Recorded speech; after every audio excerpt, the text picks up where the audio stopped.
Bonjour et Boker Tov, nous allons étudier aujourd'hui le Sheni, deuxième montée de Parashat Shoftim, dans le cadre du Bet HaMidrash Hillel.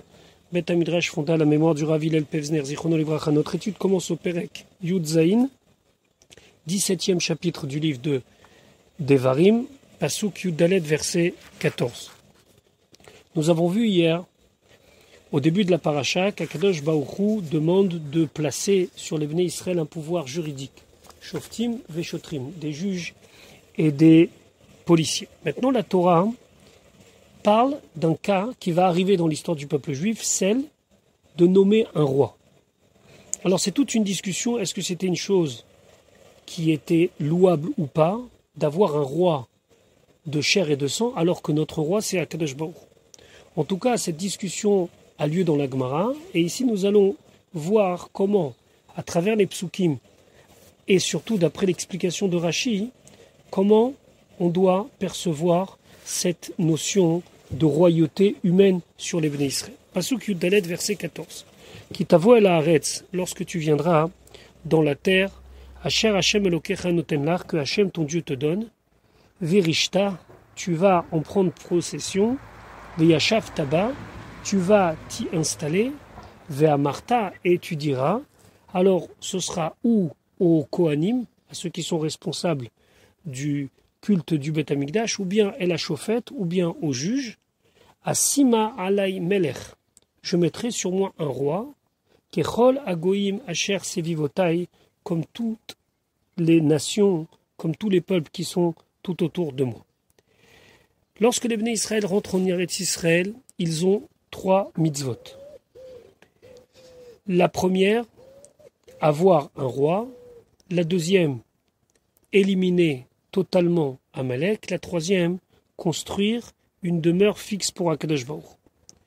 Lorsque les Bnei Israël s'installent, prennent possession de la terre, il y a cette possibilité de dire on doit maintenant se nommer un roi. Lorsque ça arrive, on a l'époque du Navi Shmuel, du prophète Samuel, et là, lorsque Shmuel reçoit cette demande, il la soumet à Akadosh Baruch Hu, et Akadosh Baruch Hu n'est pas content de cette demande-là. Pourquoi ? Lorsque la Torah nous dit, dans le Pasuk Tetvav, Som Tassim Alech Hamelech, mets-toi un roi, est-ce que c'est une bonne chose ou pas ? Ici, d'après tous les commentateurs, le problème c'est qu'on a demandé à Sima Alay Melech, je vais mettre sur moi un roi, Kechol Hagoim Asher Sivivotai, comme toutes les nations qui sont tout autour de moi. C'est pas je mettrai un roi parce que Akadosh Baruch Hu ne veut pas que le peuple reste Katson Asher En Laim Roé, comme un troupeau qui n'a pas de berger. Le problème c'est Kechol Hagoim Asher Sivivotai. Le Orach Chaim développe ceci en 2 points. Il dit que dans la royauté, il y a 2 sujets. Un premier sujet, un roi en qui nous allons placer notre confiance. C'est lui qui va nous mener au combat, c'est lui qui va gérer nos ennemis. Ceci n'est pas souhaitable parce que c'est remplacer Akadosh Baruch Hu par un homme de chair et de sang. Et c'est ce que Akadosh Baruch Hu n'a pas validé. Par contre, la deuxième notion de royauté, celle d'un représentant, les Chavod Ultifaret, qui nous honore, ceci est une bonne chose et ceci va être validé dans le Pasuk Tetvav.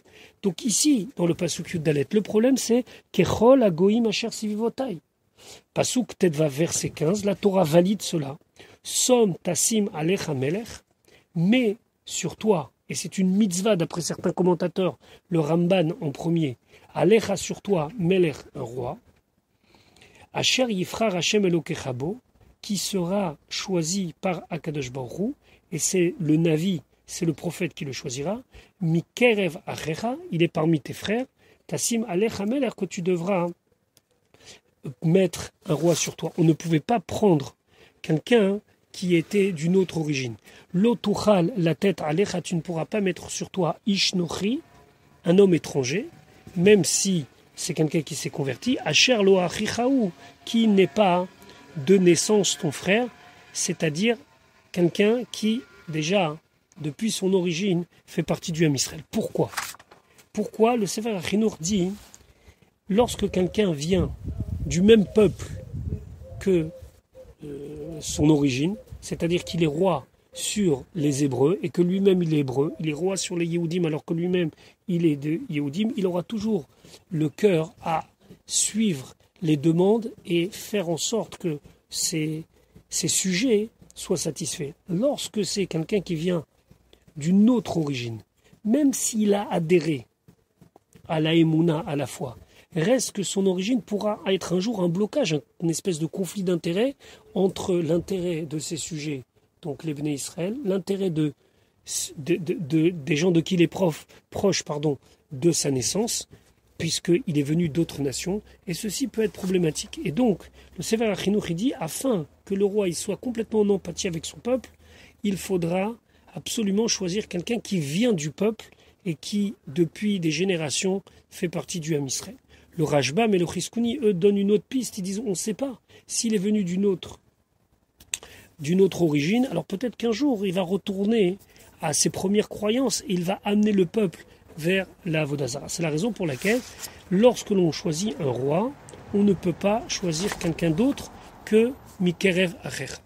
Maintenant, étant donné que le roi a cette fonction qui lui est préposée par le Navi, qui est préposée par le prophète, la Torah lui donne des avertissements. Il lui dit attention, un roi, il pourrait être tenté de s'égarer. Et donc c'est la raison pour laquelle la première chose, Pasuk Tetzaïn, verset 16, Rak, seulement. Lo yarbelo susim, tu ne pourras pas lui multiplier les chevaux. Velo yashiv, afin qu'il ne ramène pas et à Am le peuple Mitzraïma en Égypte. Ici, vélo, c'est pas et, c'est afin que. Les Ma'an Arbotsus, parce qu'en ramenant le peuple en Égypte, c'est qu'il va là-bas multiplier le nombre de chevaux qu'il possède. Hachem Amar Lachem, et Hachem, il vous a dit, Lotosifun la chouv, vous ne devez pas retourner Baderech Hazé dans ce chemin, Od encore. Voyons ce que nous dit Rashi. Lo yarbelo susim et la kede merkavto. Faut uniquement le nombre de chevaux nécessaires pour son char et ce qu'il a besoin pour son quotidien.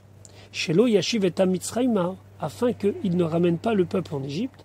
Chez Asusim Bay Misham, parce que c'est là-bas où on se fournissait en chevaux. Comme chez Nemarbe Shlomo, comme c'est dit au sujet du roi Shlomo, va ta'ale, va tetse merkava Mitzraïm, est monté et sorti tout un attelage de chevaux depuis l'Égypte, Beshesh Meot Kesef Vesus Bachamishimumea, pour une somme de 600 pièces, et chaque cheval avait la valeur de 150. Donc on sait que là-bas, on pouvait se fournir en chevaux. Donc ici, le Ramban nous dit, c'est une limitation qui est donnée ici au roi pour ne pas se comporter comme toutes les autres nations. Et on peut, par extension, comprendre qu'ici la Torah, elle veut le limiter dans son pouvoir, parce que le cheval, c'est un signe de pouvoir, et donc on veut le limiter dans son pouvoir. Reste que, selon la majorité des commentateurs, le problème c'est de retourner en Égypte. Ça, c'est le vrai problème. Par exemple, on imagine un roi qui encouragerait des marchands à aller en Égypte pour acquérir des chevaux à son compte. C'est le chemin inverse que les Bnei Israël ont emprunté. Ils sont sortis d'Égypte vers Eretz Israël et ils maintenant quittent Eretz Israël pour aller en Égypte. Et donc le problème, c'est Velot Osifun la Chouf Baderech Hazéod, ne pas reprendre ce chemin-là. À tel point que, d'après certains, s'il va acquérir des chevaux en dehors de l'Égypte, alors il n'y a aucune limitation. C'est une limitation propre à l'Égypte et pas propre au fait qu'il doit limiter le nombre de chevaux, sa cavalerie, entre guillemets. Pasuk Yudzaïn, on le prévient de deux autres choses. Velo yarbelo nashim, il ne faut pas lui multiplier le nombre de femmes. Velo yasur levavo, afin que son cœur ne soit pas écarté. Et troisième chose, vechesev vezaav, l'argent et l'or, lo yerbelo meod, on ne va pas lui donner en grande quantité, bayami maem, à cette époque-là. Rashi, velo yarbelo nashim, combien? Et là, yutret, 18 femmes au maximum. Chez Matsinu, chez Ayulo, les David, shesh nashim. David a eu 6 femmes. Venemarlo, et ça lui est dit, Veimmerat, Vehasefalecha, Kaena Vechaena. Si c'est trop peu pour toi, tu peux en rajouter autant et autant. Donc encore 2 fois 6. Donc la limite est à 18. Vechesef, Vezaav, Lo Yarvelo Meod. Il ne doit pas avoir trop de richesse. Et la Kedeliten l'Arsania. Uniquement ce qu'il a besoin pour vivre, son couvert, son palais, etc. Dans d'autres rachis, c'est marqué Signonacher, les Haspania, ça veut dire ses troupes. Il doit avoir assez d'argent pour pouvoir payer les soldats, etc., etc.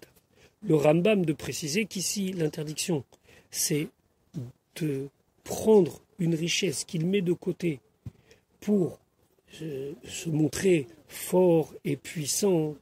Non, même lorsqu'il a une richesse, cette richesse, elle doit être redistribuée. Donc il n'y a pas de limite au niveau de la valeur, il y a une limite au niveau de l'enrichissement personnel.